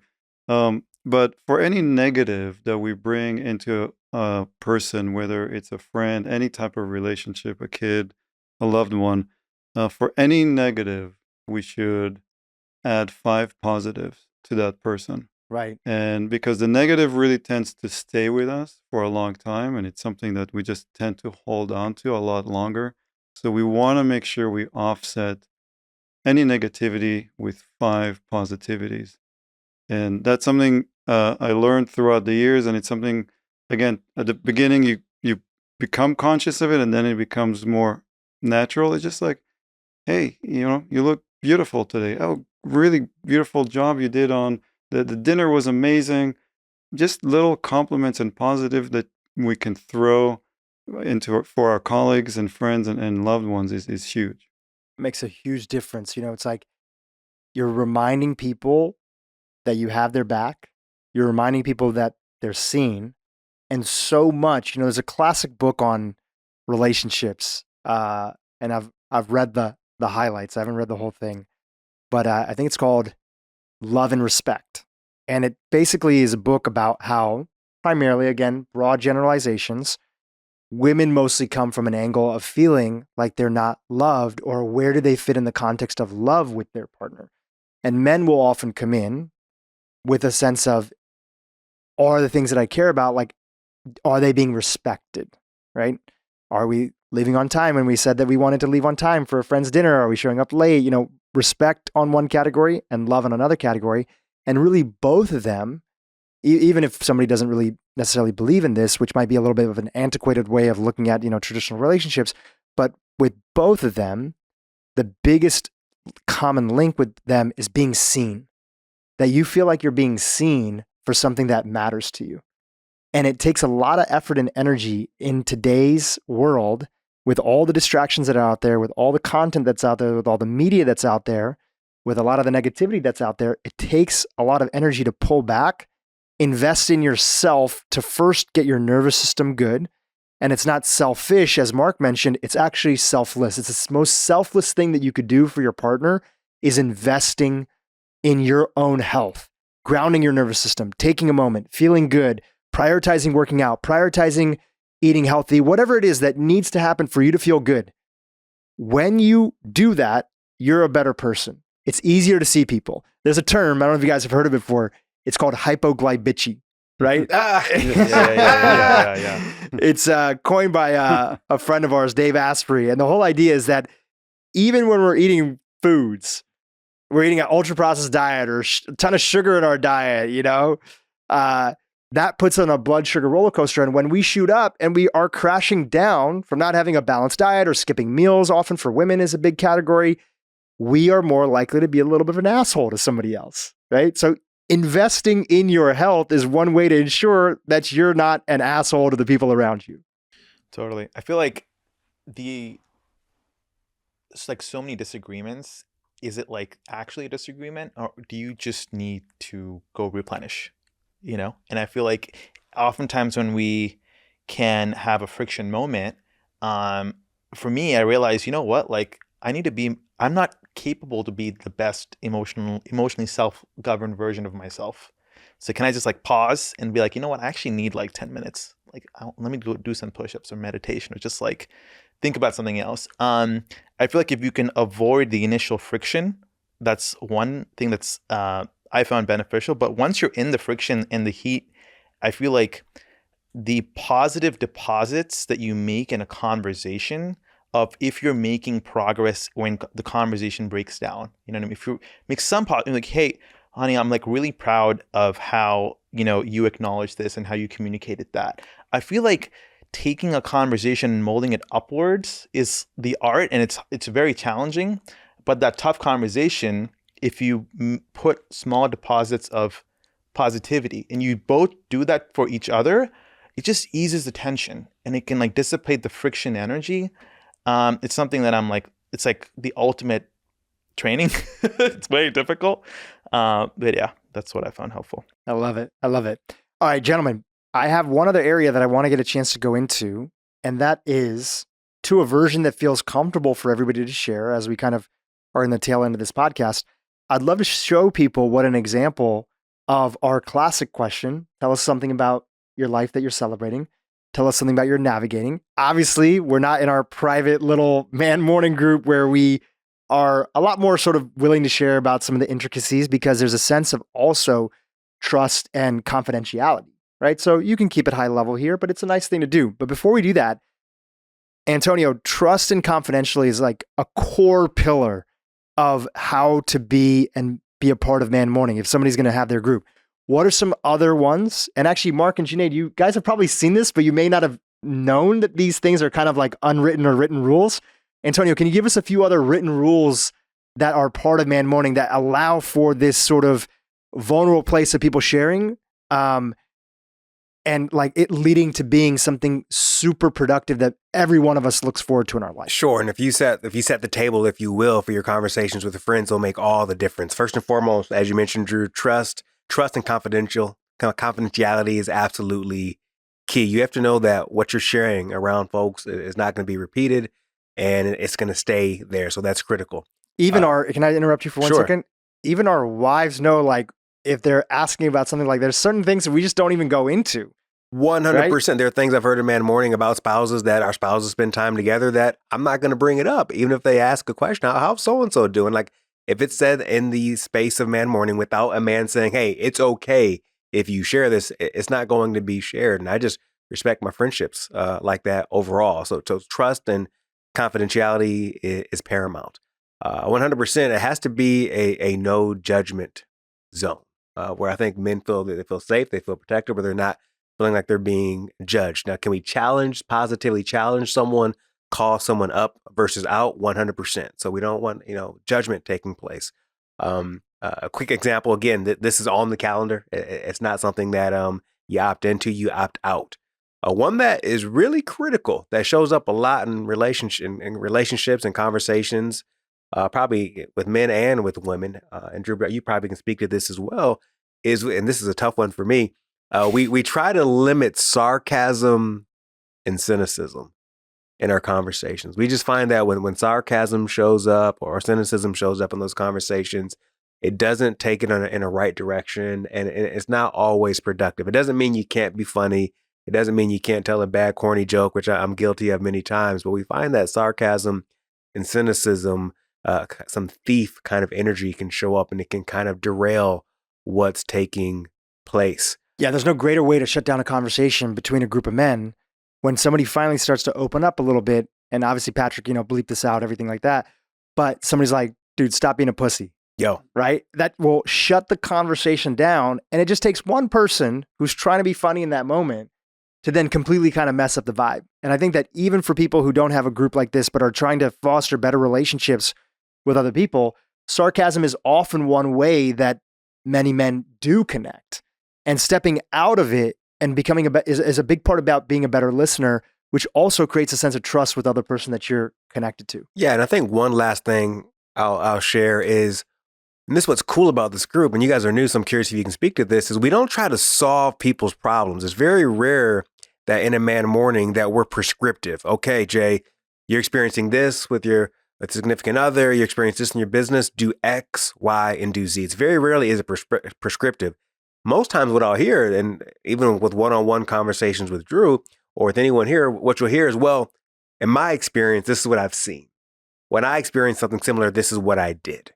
Or they'll say, can I make a suggestion? But very rarely are we there trying to solve. It's more of definitely a coaching dynamic. I want to just, and as a coach who works with professionals all across the country and globe, I want to make sure folks know there's a difference between coaching and consulting. When you tell someone what to do, you are being a consultant. You are no longer a coach. A lot of managers out there at organizations, they think, oh, we're bringing coaching emphasis to our work. No, you're being consultative right now.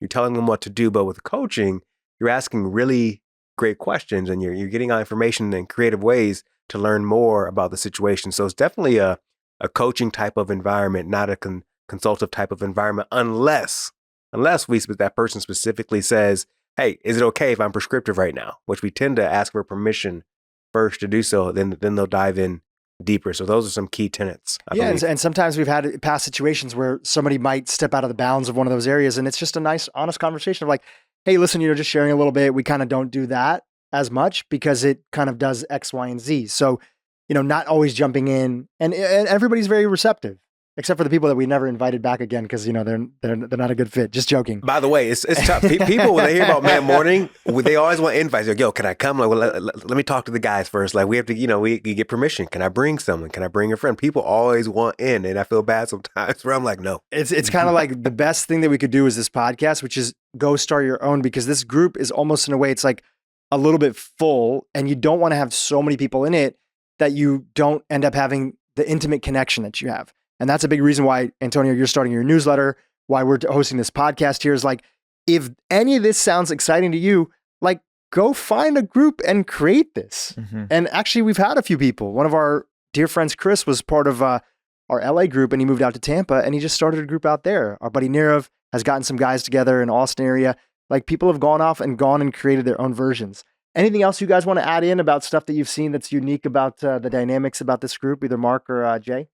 For myself, again, being on the newer side of the group, again, it's something that I really look forward to.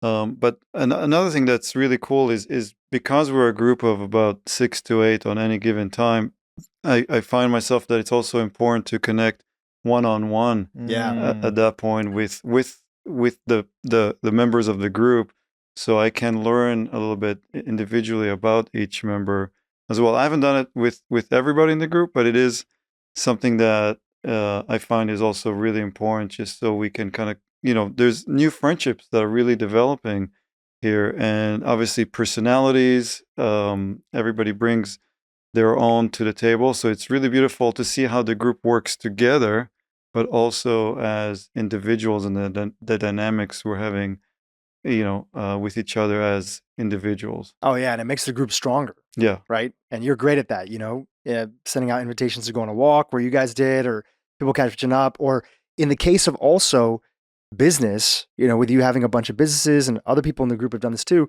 just even inviting somebody for a little tour of your studio, seeing like the behind the scenes, I truly believe, especially because I know a lot of men and a lot of women that are listening that feel like they have a partner, a boyfriend, whatever, somebody in their life, could even be a brother or a cousin, that they wish like that this was available for them. One angle that would get a lot more people excited is like, this has impacted every aspect of my life, including my career success. When you're younger and people ask you, what do you want to do when you get older, right? You ask a kid. Kid says, astronaut, police officer, veterinarian, doctor, right? Maybe teacher, a few other things. And then let's say you get into high school. Okay, you have those and you have a few more. You know about an engineer, you know about an accountant. But the surprising thing is that as people are looking to evolve in their career, when they're in high school and even post college, they know maybe instead of 10 when they're a kid, they know about maybe, 200 professions, right? There are literally thousands, if not hundreds of thousands, if not millions of ways to make an impact in the world and get paid for it. And one of the best ways to find that aspect of your life, which I know is important to a lot of men in sort of being driven by success and other things like that, is to see other examples. So when somebody invites you into their world and you get a chance to see how their team is run, you get a chance to see of how they built this business, you get a chance to see the conversation of what were the ups and downs that they had to go through on their path of success. That is a clear way to expose you to something completely different that you wouldn't have seen before. And that is actually a really strong motivator for anybody who may not necessarily think that they're going to get a lot from something like this. It's going to absolutely help your relationships, but it's also going to help your career as well. Jay, anything you want to add?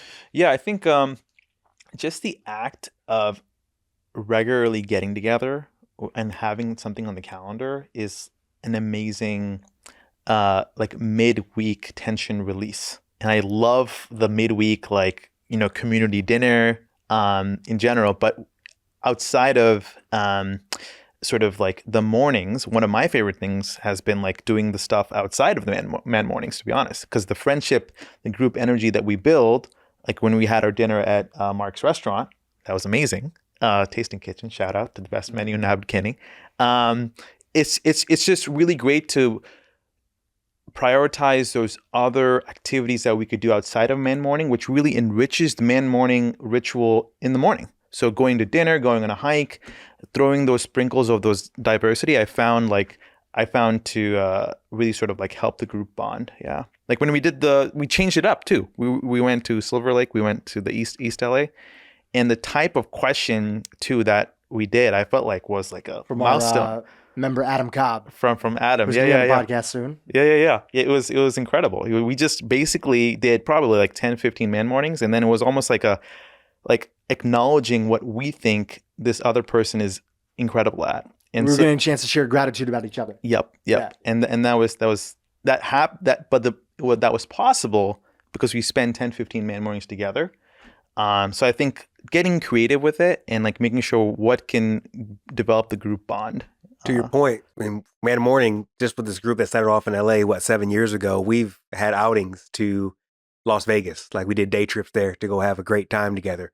We've done. Do you want to preface that with that's a great time in Las Vegas? I'm gonna leave it at that. We left in the morning, came home at night, and we had a great time. Meals. We did silly stuff. We went to some place where we broke stuff. What's that? You put on like protective gear and you get to go break old.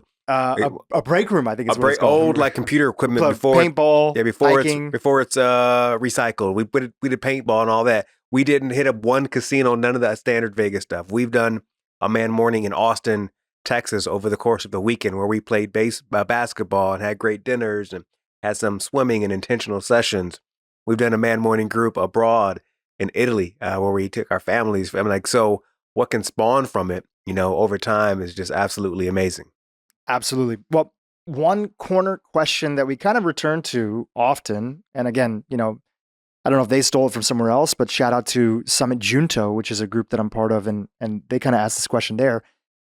Instead of asking people, so what's new, which is often a question that people ask, it's actually my least favorite question, because now the individual has to kind of like really think about like, well, it's almost like that question makes you perform a little bit, right? So a more enlightened version of that question that we often ask in Man Morning is like, tell me what you're celebrating, tell me what you're navigating.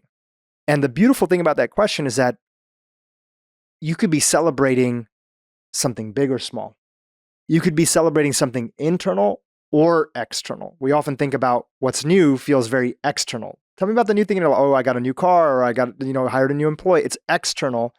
But I'm curious about often internal, right? Tell me something you're celebrating, a realization, an idea, something, a spark, some interest, and then navigating. This is the one that I think is especially important for men. What's something in your life that you feel is maybe a little stuck?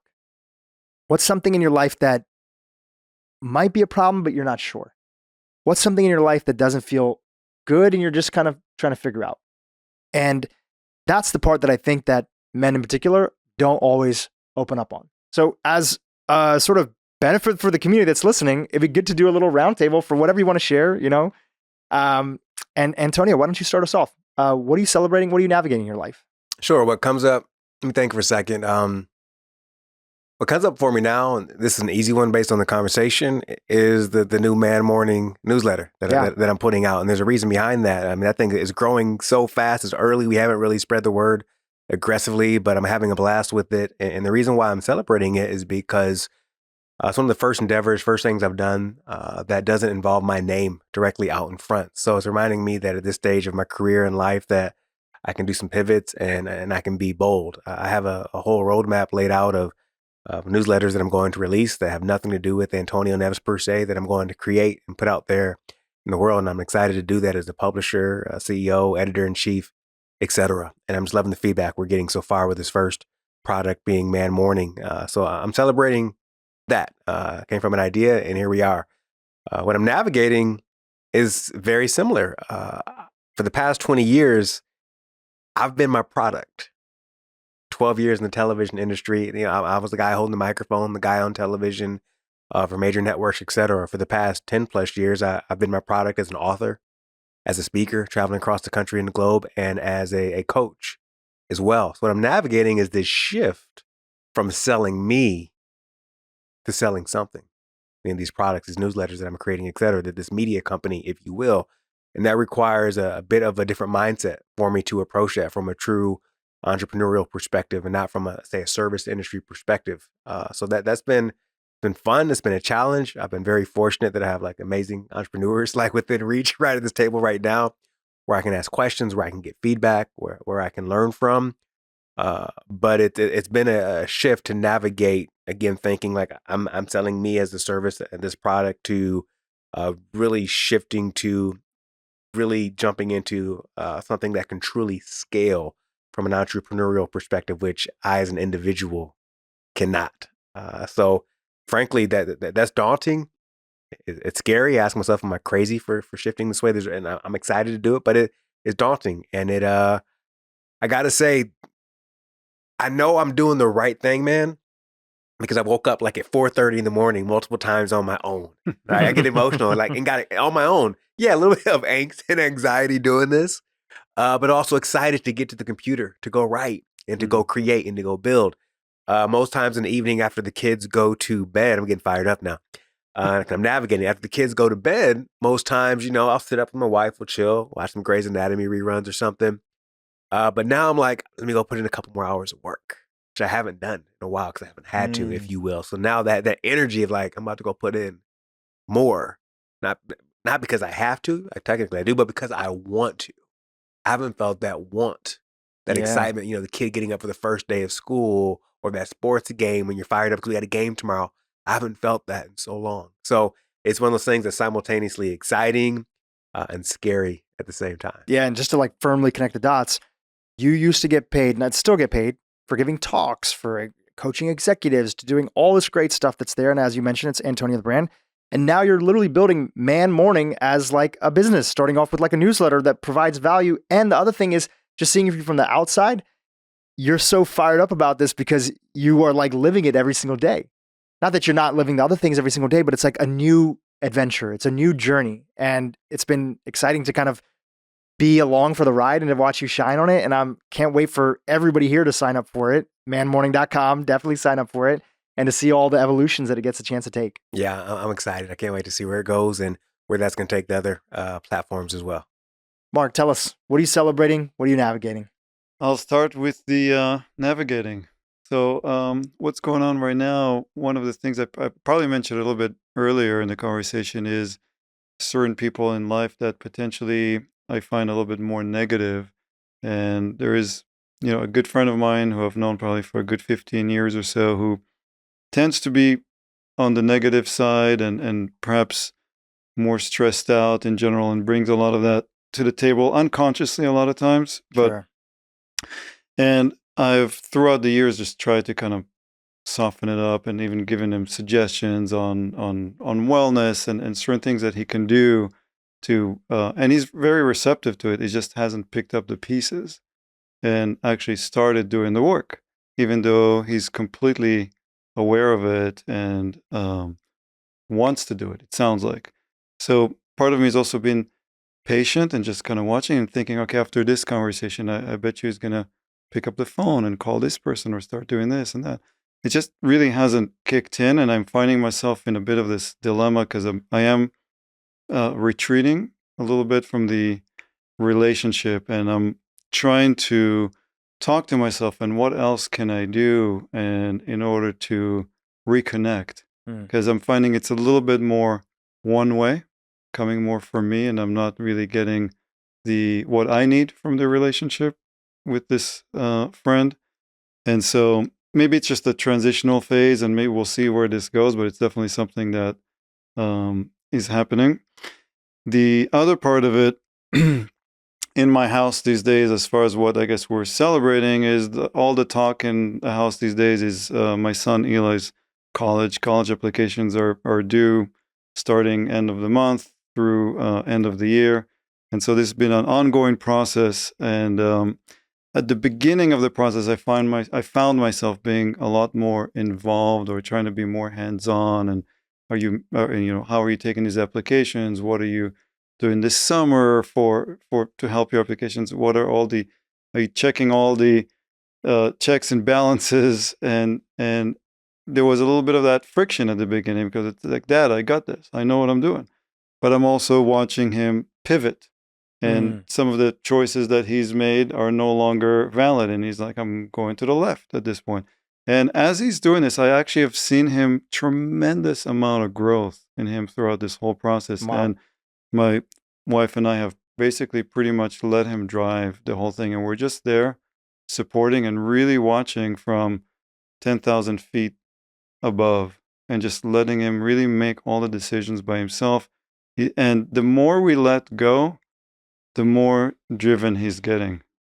And so really giving him that space and just supporting him when he wants to obviously come up and hey guys, you want to hear my latest essay about this? Sure, I'll stop everything at that moment. Be like, tell me, read it out loud.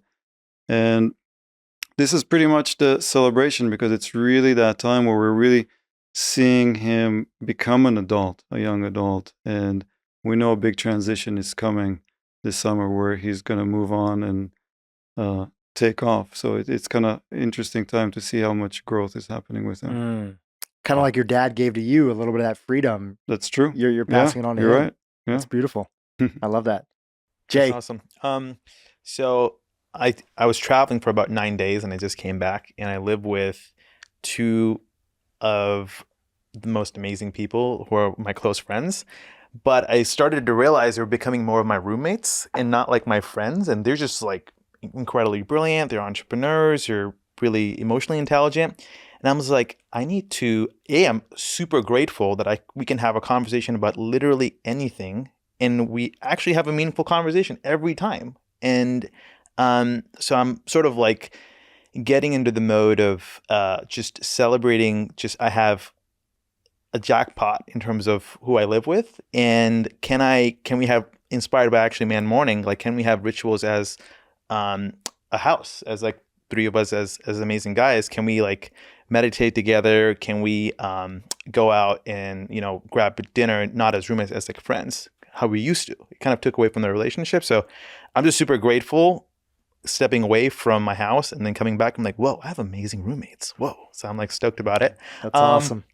In terms of what I'm navigating, I think, this is just as an entrepreneur, when you're starting out a business, you have to do a lot on your own. You have to hustle.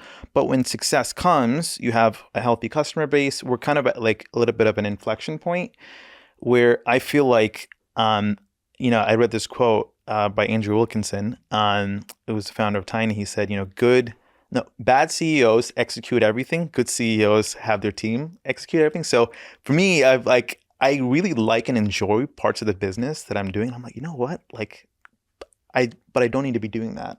And even though I'm good at it, I enjoy it.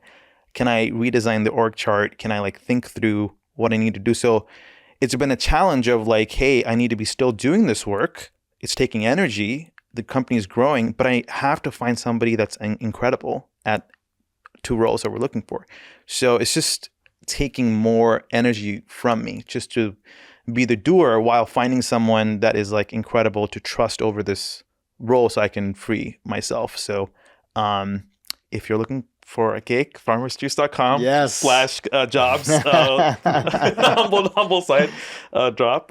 Please come and talk to us. That's great. Yeah, let's link that up. It's wild, that tweet from Andrew Wilkinson. I remember I shared that with, you shared it with the group. with Drew and Nirav as well. It was a brilliant. That was a good Oh, one. that's the same quote? Same one. Same I shared it with him. Nice. Yeah, same one. Let's link to the quote in the show notes, Melanie, if possible. Shout out to Melanie. I love that, man. Very beautiful. I'll jump in on the celebrating side. I'm actually celebrating this conversation here and having you guys on because a big part of my focus is that I want to increase the output of the podcast and talk more. Sure, I'm going to do my traditional health episodes and have the different experts on and have great conversations with them. And I know that especially my audience isn't familiar with like my whole world of man morning. We've done a couple like mentioned it about it. And it may not be necessarily a topic that initially people think like, oh, am I going to get a lot of value from this conversation? But if 5% or 2% of my community gets ongoing value from these conversations and it inspires people who really need it to go and start their own groups or at least take away with some of the insights that we have, like that means a lot. So I don't need these episodes to do amazing or be the biggest episodes that are there. It's actually scratching my own itch. And the whole reason I started a podcast in the first place is that I want to talk about what I do. And if people want to listen, great. And a big part of my life is you guys and the rest of the extended group. And having close friends and especially a strong group of guy friends that have each other's back within this context that we've set up as Man Morning has added so much to my life. You know, you guys have been a part of the group in the last, and we're going to be doing some more podcasts with the rest of the group. You guys have been part of the group in basically the last like year and a half. Prior to that, we've been doing this group basically for the last like 7 years. So for 7 years, maybe even a little bit more, for almost like 30 weeks out of the year of 52 weeks in a year, we're regularly getting together. The depth, the growth, the insights, the friendship, the joy. And what's also interesting is you zoom out, is like one person starts doing well financially in a new area of their life, or one person has a book or starts this thing or that. It inspires the rest of the people in that group. You know, you really become the average of those people that you hold up that are that role model, that inspiration to you. So if we can pay that forward and it be an example for other people, that is freaking huge. So that is what I'm celebrating. On the navigating side, you know, I've shared with you guys, but I started this new workout routine and group, and I've been working out with this trainer. I did a very inspirational episode with a friend of mine, Dr. Gabrielle Lyon, and I got really clear that, especially me turning 40 this year, I really want to prioritize a few aspects of my health where, yes, I'm active. Yes, I go hiking. Yes, I, play tennis and other things, but I never really doubled down on the strength training piece. And especially because of her message of sort of muscle-centric medicine and strength training going together and their critical role in longevity. Sure, they make your body look great, like Mark, who's the fittest out of all of our entire group, but they're actually key for your longevity. And while 40 so young, 50 so young, 60 so young, I just realized like I had not put as much attention to there. And I'm in that phase, if you guys are familiar with this term, I'm in that phase of the dip, right? So in the beginning, it's all exciting. You're doing something new, you're doing new workouts, new routine, new sort of eating regimen, etc., whatever. And then naturally, I've been doing it now for about like I'm entering into like my 6th week. And you lose a little bit of momentum. You're kind of like, okay, did I sign up for the right thing? And I know it's all right. And just even saying that out loud to my audience and to you guys is just a reaffirmation of, I want to do it. It's tough, but that's the reason that I signed up. And it's not, is it tough? Is it worth it? And it's totally worth it. And it'll probably still be tough moving forward from here. But I have a great trainer, and I'm so glad that I went down this path because it's brought a lot to my world and my life. And I feel stronger in my body. I feel more energized, and I get to be more of an example to my community for all the aspects of health that I love to talk about. So that's something that I'm navigating. A good reminder that most things that are worth it simultaneously are tough. Totally. Even having friendships that have your back, it's tough. Yeah. You got to carve out time. You got to, create connection. You got to be interested. You got to be a good listener, but it's worth it. And I think that that's the message we want to leave you guys with for today's podcast. Gentlemen, this was fantastic. Amazing. Yeah. Woo. Thank you. Thank you guys Drew. for coming on. We're going to do this on a regular basis. We'll Love it. figure out the cadence twice a month, something like that. Mix it up, have different topics. I feel like this was good because it set the foundation. Next time we can just go into a bunch of new themes that are there. Amazing. So Yeah. Mark, Jay, All right, man. Antonio, thank you guys for coming on. Final links and mentions to the stuff you're up to. We'll go in reverse order. Jay, business and where people can follow you. Yes. My Instagram is happylifejunad, and my website is farmersjuice.com is the company. But I was actually serious. If you are interested in working for a Yes, health and wellness company Please. that actually Dhru advises, please come and give us a shout out. Get ready Awesome. for your inbox to be full. Let's go. Let's go. I actually also want to say one last thing. Dhru, you are like, there's captains, but you are like the leader of Man Morning. And I really want to give you a shout out for even having this, like you have an amazing orbit of high quality people. And it took your initiative to invite, Mark and I recently and Antonio, like you've helped facilitate this. And I feel like every Man Morning needs a Dhru type person who's the first person who's like our anchor. You're the anchor. And, we end up being captains, for a month, etc. But thank you for doing what you do. Thank you, brother. Appreciate it.